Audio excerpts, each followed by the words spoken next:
Good morning, friends. My name is Sunny N. Khalas, lecturer in Electrical Engineering Department, VPMP Polytechnic. Today's topic name is EMF equation of DC generator. Subject name is DC machines and transformer. GTU subject code is 3330902. Unit name is DC generator. Objectives of these lectures are introduction of EMF equation, importance of EMF equation, description of different parameters of EMF equation, derivation of EMF equation.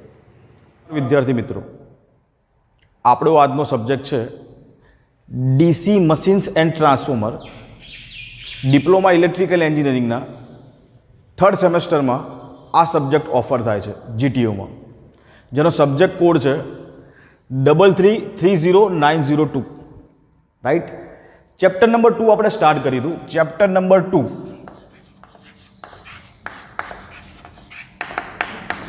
DC generator.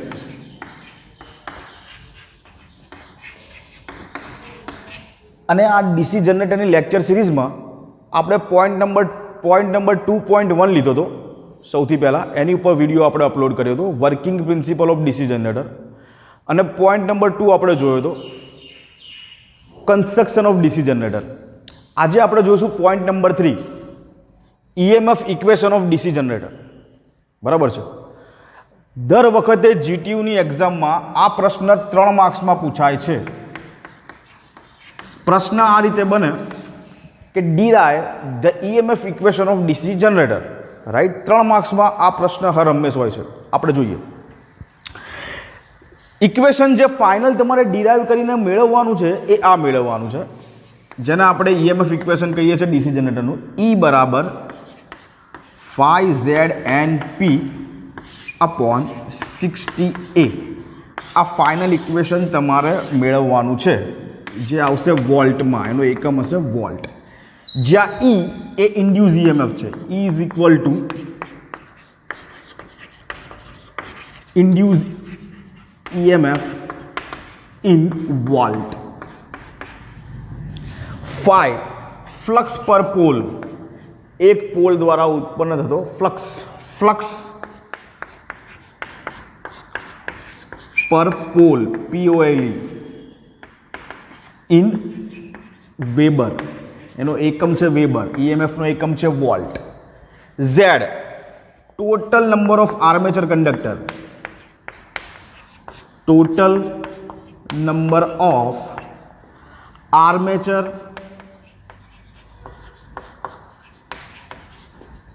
Conductor. એટલે કે armature ઉપર જે winding કર્યું છે એ વાઇન્ડિંગમાં total number of conductor, એ વાઇન્ડિંગની ટોટલ જે વાહકોની સંખ્યા છે એ Z છે. N revolution of the armature અથવા speed of the armature. Speed of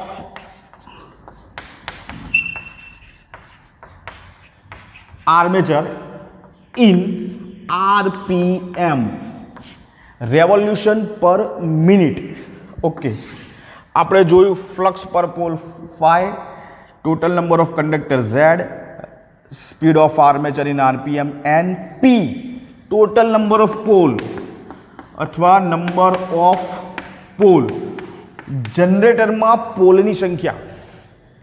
આપણે જે જનરેટરનું કન્સ્ટ્રક્શન જોયું હતું સેકન્ડ લેક્ચરમાં, એમાં મેં તમને કીધું હતું કે હંમેશા પોલ બેકી સંખ્યામાં હશે, 2, 4, 6, 8. બરાબર. અને આપણે જે કન્સ્ટ્રક્શન જોયું હતું એ 2 પોલનું જોયું હતું. તો 2 પોલ, જો 2 પોલનું જનરેટર હોય તો Pમાં 2 મૂકવાના. જો 4 પોલનું જનરેટર હોય તો Pની જગ્યાએ 4 મૂકવાના. રાઈટ. એટલે નંબર ઓફ પોલ એટલે P. આ 60 કોન્સ્ટન્ટ આવશે. અને એ આર્મેચરમાં પેરેલલ પાથની સંખ્યા, નંબર ઓફ પેરેલલ પાથ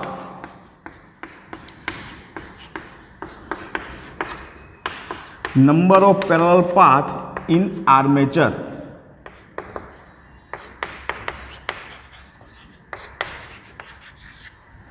બરાબર છે. જો મિત્રો અહીંયા હવે કેવું છે, વાઇન્ડિંગના પ્રશ્ન હવે આવશે. ડીસી જનરેટર છે એટલે આપણે જે કન્સ્ટ્રક્શનમાં જ વાત કરી કે એમાં આર્મેચર વાઇન્ડિંગ હોય, ફિલ્ડ વાઇન્ડિંગ હોય. હવે આર્મેચર વાઇન્ડિંગમાં વોલ્ટેજ જનરેટ થવાના છે એટલે એ વાઇન્ડિંગ તમે પ્રોપર મેથડથી કરવામાં આવશે. ડીસી જનરેટરના કેસમાં મેઇનલી બે પ્રકારના વાઇન્ડિંગનો ઉપયોગ થાય છે, લેપ વાઇન્ડિંગ અને વેવ વાઇન્ડિંગ. તો અહીંયા આપણે એ જ ધારીશું. અહીંયા જ્યારે પણ ડીસી જનરેટર આખું સબ્જેક્ટ આપણે ભણીશું અને એમાં જેટલા ઇક્વેશન આવશે વાઇન્ડિંગ રિલેટેડ, જેટલા પણ દાખલા આવશે વાઇન્ડિંગ રિલેટેડ, એમાં હું જે બે વસ્તુ લખું છું ને ધાર લેવાનું. બરાબર, અહીંયા લખ્યું છે કે એ is equal to number of parallel path in armature. બરાબર છે. તો આપણે ધારીએ છીએ કે સિમ્પ્લેક્સ લેપ વાઇન્ડિંગ માટે, for simplex lap winding, for simplex lap winding, A is equal to P, and for simplex wave winding, A is equal to 2. આ ધારવાનું દર વખતે લેપ અને વેવની અંદર આ જ ધારવાનું. બરાબર. સિમ્પ્લેક્સ લેપ વાઇન્ડિંગ માટે આર્મેચરમાં પેરેલલ પાથની સંખ્યા પોલ જેટલી હોય અને સિમ્પ્લેક્સ વેવ વાઇન્ડિંગ માટે આર્મેચરમાં પેરેલલ પાથની સંખ્યા હંમેશા 2 લેવાની. લેપ વાઇન્ડિંગ શું છે, વેવ વાઇન્ડિંગ શું છે એ આપણે આગળ જોઈશું. જ્યારે વાઇન્ડિંગ હું તમને સમજાવીશ ત્યારે આપણે આગળ જોઈશું.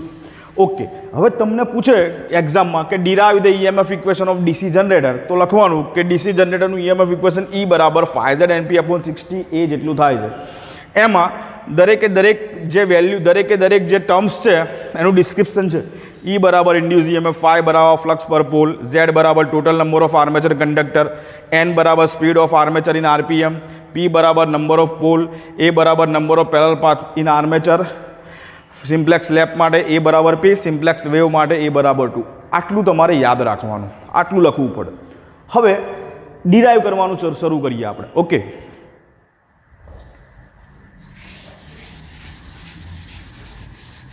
તમારે એવું લખવાનું કે આર્મેચર એક રોટેશન કમ્પ્લીટ કરે એટલે આર્મેચરનો એક કંડક્ટર એક રોટેશન કમ્પ્લીટ કરે તો P5 જેટલો ફ્લક્સ કાપે. બરાબર, કપાતો flux.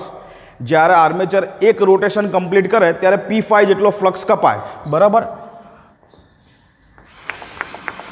Flux cut in one rotation by one conductor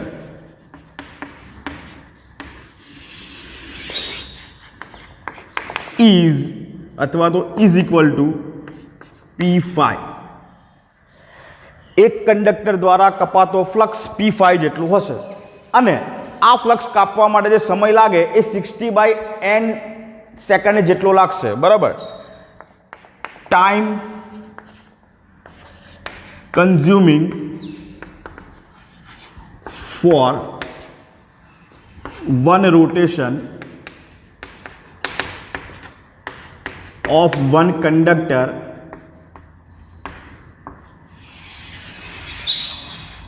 is equal to 60/n.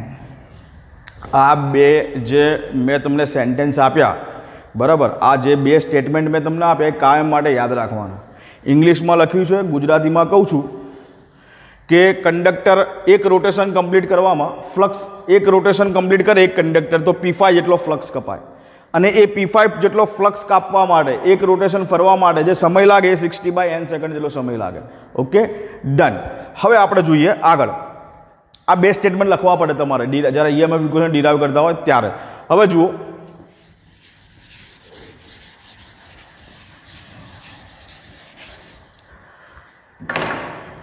EMF induced in one conductor. EMF induced in one conductor is equal to કપાતો flux cut ભાગ્યા કપાતો flux ભાગ્યા સમય. બરાબર, કપાતો flux ભાગ્યા સમય. ઓકે, જુઓ flux cut કેટલો છે P5, આપણે આગળ જોયું P5 ભાગ્યા ટાઈમ કેટલો લે છે ફ્લક્સ કાપવા માટે એક રોટેશન માટે 60/n. 60/n. તો હવે જુઓ P5 ભાગ્યા 60 ભાગ્યા n છેદનો છેદ અંશમાં આવે મેથેમેટિક્સ પ્રમાણે, તો અહીંયા આવશે P5n upon 60, રાઈટ. છેદનો છેદ અંશમાં આવે એટલે P5n upon 60 આટલું આવ. જોયું હતું EMF induce in one conductor, flux cut by divided by time. તો આપણે જોયું કે છેલ્લે P5 ભાગ્યા 60/n કર્યા એટલે P5n ભાગ્યા 60 જેટલો ફ્લક્સ એક કંડક્ટરમાં ઇન્ડ્યુસ થયો. એક કંડક્ટરની વાત છે, પણ આર્મેચર તો નંબર ઓફ કંડક્ટરનું બનેલો છે ને, રાઈટ. તો દરેકે દરેક શ્રેણીમાં Z/A જેટલા વાહકો હશે, બરાબર. દરેકે દરેક જે વાઇન્ડિંગની સિરીઝ હશે એની અંદર Z/A જેટલા કંડક્ટર હશે, રાઈટ.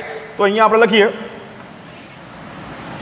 કે in every series there are Z/A conductor, right, in series, બરાબર. તો દરેક વાહકમાં Z/A જેટલા કંડક્ટર હશે, તો total conductor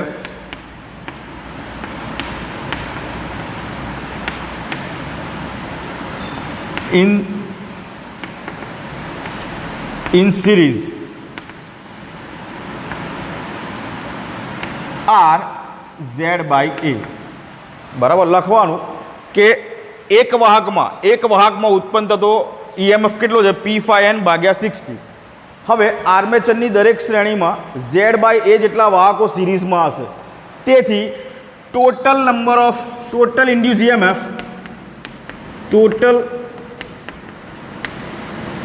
induce EMF is equal to P5n divided by 60, આ જે છે એ result 1 into total conductor in series Z/A result 2 Z/A, right. આ આપણને મળ્યું total induce EMF P5n into Z/A, right. That's why આનો ગુણાકાર કરીએ આપણે, આનો ગુણાકાર કરીએ તો total induce EMF is equal to 5NP, બરાબર. 5NP એટલે કે આ 3 ગુણ્યા Z, બરાબર. અંશ જોડે અંશનો ગુણાકાર કર્યો ભાગ્યા છેદમાં શું છે ડિનોમિનેટરમાં 60 અને A, તો 60 ઇન્ટુ A. એ આવી ગયું 5ZNP upon 60A. શરૂઆતમાં EMF ઇક્વેશન લખ્યું હતું મેં, આ ત્યારે આવ્યું હતું. આ આપણો આન્સર છે, આ આપણે ડિરાઈવ કરવાનું, બરાબર છે. હવે જુઓ મિત્ર, આ તમે EMF ઇક્વેશન ડિરાઈવ કર્યું, બરાબર. અમુક છોકરાઓ ગોખી નાખતા હોય, ગોખવાની કોઈ જરૂર નથી. દરેકે દરેક જે સ્ટેટમેન્ટ આપણે લખ્યું એને વિઝ્યુલાઇઝ કરો, એને વિચારો કે આપણે શું લખી રહ્યા છે, બરાબર. તો વિઝ્યુલાઇઝ કરશો તો તમને એક્ઝેક્ટલી આઈડિયા આવશે કે આપણે શું લખ્યું, બરાબર. તો હું તમને સમજાવું વિઝ્યુલાઇઝેશન દ્વારા, બરાબર. હું તમને પ્રેક્ટિકલી સમજાવું કે જે તમે EMF ઇક્વેશન ડિરાઈવ કર્યું એ પ્રેક્ટિકલી શું છે. તો જુઓ, આપણને બધાને ખબર છે કે સપોઝ 2 પોલ હોય તો 2 પોલની વચ્ચે આર્મેચર હશે. આ આપણા એક પોલ અને આપણો બીજો પોલ N અને S, એની વચ્ચે આપણું આર્મેચર હશે, બરાબર.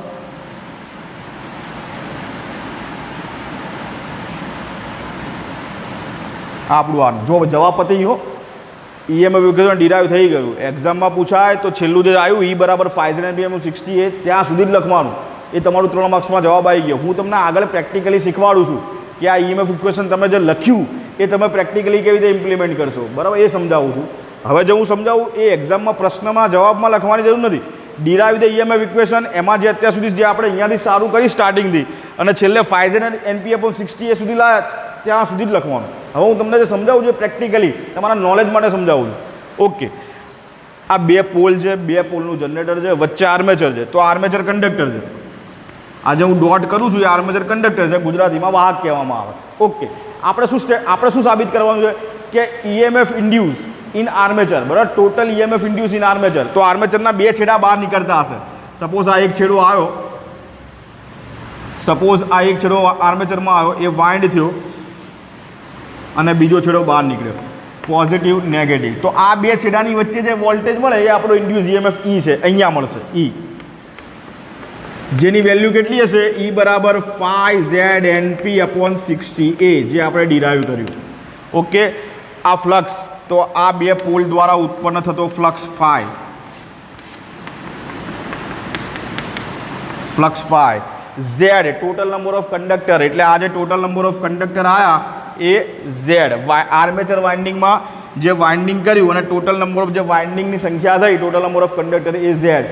હવે છે એન, આને જ આપણે ગોળ ફરાઈશું આર્મેચરને, એ જેટલી સ્પીડથી ફરાઈશું એનું રેવોલ્યુશન પર મિનિટ એટલે એન, અને પી એટલે ટોટલ નંબર ઓફ પોલ, આ બે પોલ એન અને એસ બે પોલ, બરાબર. અને એ વાઇન્ડિંગ રિલેટેડ ટર્મ છે. આ જે આર્મેચર વાઇન્ડિંગ કર્યું એની અંદર પેરેલલ પાથની સંખ્યા એ આવશે, રાઈટ. તો એ ઈએમએફ ઇક્વેશનમાં જે તમારી જે વિગતો છે એ વિગત આ રીતે મેં તમને બતાવી. ઓકે, હવે આપણે એવું સ્ટેટમેન્ટ લખી દઉં કે flux cut in one rotation by one conductor.